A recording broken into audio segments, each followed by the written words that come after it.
Welcome to Mainland Television, Nelson's regional station. I'm Graham O'Brien, and in today's news, wow, what a loss. SPCA, a place for pets. Waste is a worry. Waimea Road nightmare, is there an end in sight? No holiday for Natureland.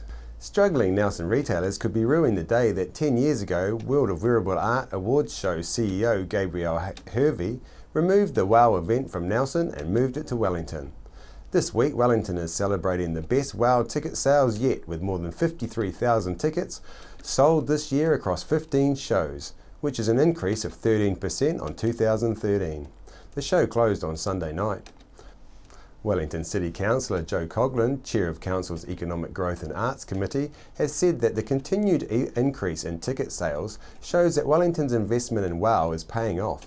She said that as well as bringing tens of thousands of visitors to the city, pumping money into the Wellington retail and hospitality sectors, this year WOW employed more than 500 people.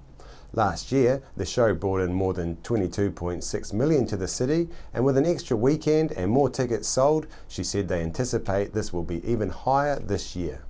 In 2012, Wellington's council signed a 9-year partnership deal with WOW, and since then the show has continued to grow, providing clear benefits for Wellington's economy. Wellington's Mayor Celia Wade-Brown said that it's been a superb year for WOW, taking the New Zealand Association of Event Professionals Best New Zealand-owned Major Event Award. She said that the council is proud to host and support WOW in Wellington and that they are looking forward to 2015. WOW founder Dame Susie Moncrief still resides in Nelson region, and the show's winning costumes are on permanent display at the WOW Museum off Quarantine Road. We went out to the streets of Nelson to ask people about the show. Did you go and see the World of Wearable Art Show in Wellington this year? No, I didn't, unfortunately. No, unfortunately not, no. No, I did not, no. But would you have seen if it was in Nelson? Possibly. Having been to your museum here, that's an appetite for going to the Wearable Arts Show if you haven't been, absolutely. If I was here, yes. I have seen it 4 different times in Nelson over the years since it started. Haven't been in the last few years. And I certainly would go to Wellington to see it and intend to one day, yeah. It would be more a destination because there's more travelling arrangements involved, so it would be more like a full holiday as well as. So how do you actually feel about that it left Nelson? I think it's disappointing. It's a wee bit like the Alice Flower Show went to Christchurch. Now it's disappeared, so... I was upset at the beginning. I thought it was a bit short-sighted of the people that made the decision, but I think it's probably turned it into something more international, being in a city like Wellington. And Nelson's found other things to replace it, so yeah. The reality is that the Nelson environment was where it was born, and that's where it came from, and so it's got that, I suppose, that connection, and it makes it even more special with the community that you've got here. Wellington, of course, does provide some larger facilities and some more accessibility. That said, so there's pluses and minuses for both. So what is the motivation for the festival and the showcase of not only the destination but also of the art form? Nelson residents are getting help to catch an influx of rats through the subsidising of the purchase of rat traps by New Zealand's first neighbourhood website, neighbourly.co.nz. Te Hunanui resident and Neighbourly lead Kay Litham contacted the Neighbourly team after noticing members in her community discussing an increase in rats and the effectiveness of traps available through Forest and Bird. With the hope of inspiring more neighbours to address the issue, Kay contacted Forest and Bird and negotiated a discounted rate for a bulk purchase and passed the savings directly on to her fellow Neighbourly members. After hearing of Kay's endeavour, Neighbourly has made a donation, enabling Kay to pass on further savings to her neighbours. Forest and Bird Nelson Tasman Chair Julia McClintock said that Nelson residents using rat traps is helping support the Society's ongoing wildlife conservation efforts. The traps are designed to trap rats, mice and weasels and ensure that native wildlife, particularly birdlife, are not unintentionally captured. Most foothills in Nelson are trapped, which makes a huge difference to our local bird life. However, they also need townsfolk to continue this important work. Neighbourly was launched across New Zealand in May with their site, they say, fostering interaction and conversation between neighbours and community organisations. Nelson's SPCA provides an excellent rehoming service for animals whose owners can no longer look after them. They are always picking up the pieces when animals are injured, lost or abandoned. This month, after a local woman's pet cat had been missing for 2 months, it was found dead after it had been deliberately drowned. We spoke to SPCA manager Donna Walsall about this act of cruelty and whether it was a one-off happening, while also finding out about fundraising and how busy their service has been and if they have many animals up for adoption. Hi there, we're here today at the SPCA Animal Centre. We're sitting here with Donna Walsall. And Donna, we had the horrible incident with the cat being drowned deliberately recently. Was this a one-off thing or is this common in this area? It's certainly not a common occurrence, no. I've never heard of it before, especially here in Nelson. It's absolutely dreadful. I'm devastated by it, obviously, and I'm sure the owners are too. So how busy has the SPCA Centre been recently? It's actually been a reasonably quiet time for us. We've sort of been a little bit in between seasons at the moment. We're just coming into our busy period right now, so there's going to be heaps of kittens coming available very shortly. So yeah, like I say, and it's just come through registration time for dogs too. So again, that's another really busy time for us. So we are, things are just picking up at the moment. So are there actually many animals up for adoption at the moment? There's lots of animals always here for adoption, so we never got no animals. So there's lots of adult cats here. The kittens are just coming online at the moment, so we're just starting to see the first ones come through. So if you are looking for kittens, probably in the next few weeks is good time to wait a little bit. Yeah. So what's the oddest animal you've actually had up for adoption in this area?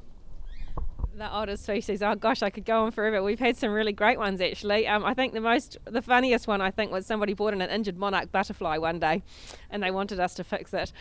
We did what we could, but unfortunately they don't last for that long. But yeah, we get turtles, we've had alpacas and llamas and horses, we've had lots of fish, we had a pukeko in yesterday, so penguins, yeah, you name it, we get it really. And as a charitable organisation, you need money to keep it going. Do you have any particular activities or stuff coming up soon that people can get involved with? Yeah, absolutely. We've got a great day coming up. It's our big open day, so we do it once a year. It's on the 1st of November and it's going to be massive. We've got heaps of entertainment up here. We've got pony rides for the kids and there's going to be stalls, bouncy castles, lots of free range food, heaps of things. It's a gold coin entry, heaps of entertainment for the kids and we're really looking forward to it. It's going to be huge. So thanks, Donna, for your time. It's been great and hopefully we'll get a lot of people along to the open day for you. Thanks very much. Cheers. Also on this Friday the 17th of October is an SPCA quiz night fundraiser for the Motueka SPCA at the Playhouse in Mapua. Cost is $5 per person with a 7:30 start. It's a great night of fun for the whole family and all funds raised go to the Motueka SPCA. There is a limit per team of 8 people, heaps of animal questions and heaps of fun. Tasman District Council Deputy Mayor Tim King has spoken out about what he says is an impression being created that there is some unfair advantage to TDC in the joint solid waste proposal Nelson City Council is considering. His concerns are based around what he says are suggestions in the media based on a selective use of information in submissions that Taxman is out to extract some form of financial advantage at Nelson City's expense. This is after he presented Tasman's submission on a proposal for a Tasman source solid waste to be disposed of at the Nelson Yorks Valley landfill at a hearing last month. He said that the proposal for both councils to share their separate landfills goes back to 2010 when a work on a joint solid waste strategy started. In April 2012, the Nelson Tasman Joint Management and Minimisation Plan was adopted by the two councils with the need to rationalise landfill operations identified as a key issue. Later in 2012, both councils entered into an agreement with Nelson on shared services and then committed to undertaking joint arrangement like this only when both councils benefit. He said they take their obligations under that agreement seriously. Councillor King said that earlier this year Nelson commissioned a report on the financial implications of the proposal. That report found that the financial benefits to NCC was an arrangement like the one proposed and a positive outcome for Nelson. Even taking into account the likelihood that the life of the landfill will be shortened, he said that they know from their own work that there are financial benefits for Tasman, but that's over the longer term. He said that in the interests of the two districts and the wider region, the councils need to be working together on this. It just doesn't make sense to separately commit scarce financial resources to two different landfills that are so close together. He said both council staff have worked very hard to put together a proposal that benefits the ratepayers of both areas, and he hopes that the negative commentary around the process doesn't put that at risk when all of the advice they both have had from their respective staff and independent advisors is that sharing of landfills is in both communities' best interest. We asked people of Nelson their thoughts on this. Do you think that both councils should work together on waste disposal? I do. I think that both councils should work together on far more things than they do now. Absolutely. I mean, I don't see why not, because it's helping the whole region. So I think it's a bit like children actually fighting. So yeah, absolutely. I do, definitely. Well, we're all the same area. So yeah, I mean, you can't have Nelson dumping all their stuff in the Tasman and vice versa. It needs to work together, definitely. Yeah, I think that they would be good to work together if they can work together and find solutions. If it's an issue for both areas, then they should probably work together. The holidays are over, and what's more, the traffic flows are back to high volumes on arterial roads leading into Nelson City. Waimea Road has once more become a nightmare for workers wanting to arrive to work on time, as a new road resurfacing is still taking place, with one difference. A sign is now up showing a completion date of October the 20th. So it seems drivers will be counting down the days to when they can get back to their normally busy congested road into the city without an added strain of roadworks in their midst. Or will they? We have been told that further works down the Rutherford Street end of Waimea Road are soon expected to begin. Tahuna Beach is always a great option as a place to go in the holidays, and only a short walk from the beach is the Natureland Zoo facility that has been around since many local parents were kids themselves. We sent James and our team along to Natureland to speak with General Manager Mike Rutledge about the animal park, how the holidays have been for them, and what is on the Natureland calendar. Hi there, I'm down at Natureland in Tahuna, and I'm sitting here with Mike Rutledge. Mike, so what's your position here? I'm the General Manager of the Natureland Wildlife Trust. What kind of thing does that include? So I run, I guess, the business side of it, so anything from which is wide ranging from running the shop during the day through to the advertising and marketing and all the accounts and planning capital projects and all those sort of things. And then my wife Meg is the curator here, and so she's very much in charge of all the animals side of things. Sounds like that keeps you busy then. Yeah. So you've just had the school holidays. Does that mean you've had quite a few more people, and then has that benefited the sanctuary at all?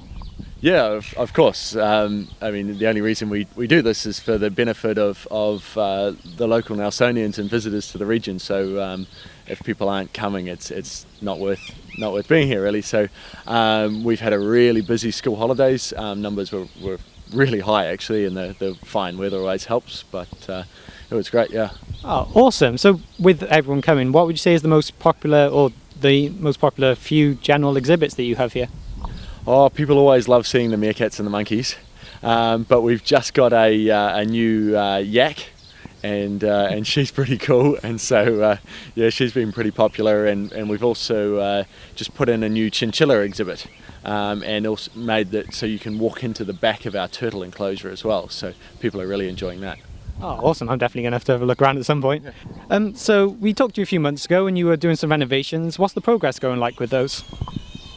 Yeah, good. Like I said, we've got the new chinchilla exhibit all up and running now.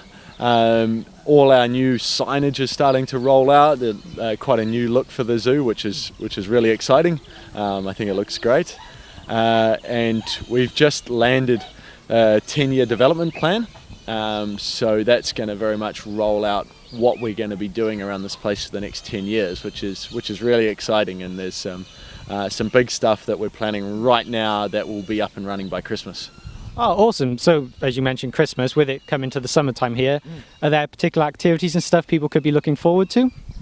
Sure. So Halloween on the Friday the 31st of October, we're having a big Halloween night where we're actually going to keep the zoo open for an extra couple of hours.